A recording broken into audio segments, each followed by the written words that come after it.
السلام عليكم. فيديو النهارده عن كلمتين انجليزي متشابهتين في النطق لكن مختلفتين في المعنى، هما كلمة might وكلمة almighty. يلا نشوف مع بعض. أول كلمة معانا هي كلمة might، ودي كنون كاسم معناها القدرة أو القوة. نشوف أمثلة. The might of the army protected the country، يعني قوة الجيش هي اللي حمت البلد.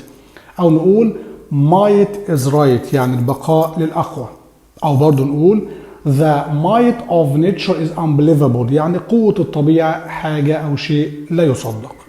طيب might دي ممكن تيجي فعل مساعد اللي هي modal verb، وده المعنى المشهور أو الاستخدام المشهور ليها اللي هي معناها ربما للتعبير عن الاحتمالية. نشوف أمثلة.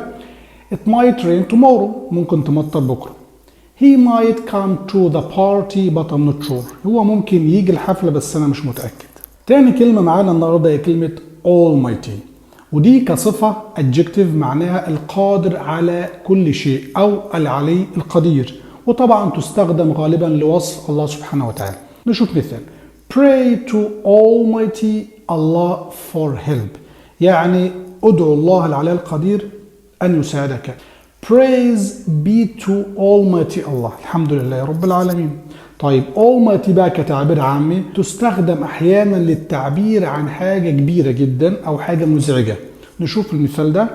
There was an almighty noise during the storm، يعني كان في ضوضاء عالية جدا أو شديدة أثناء العاصفة. مثال كمان.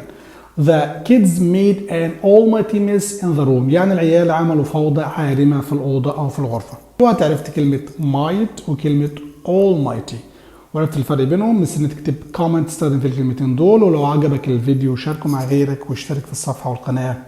أشوفكم في فيديو جديد وسلام.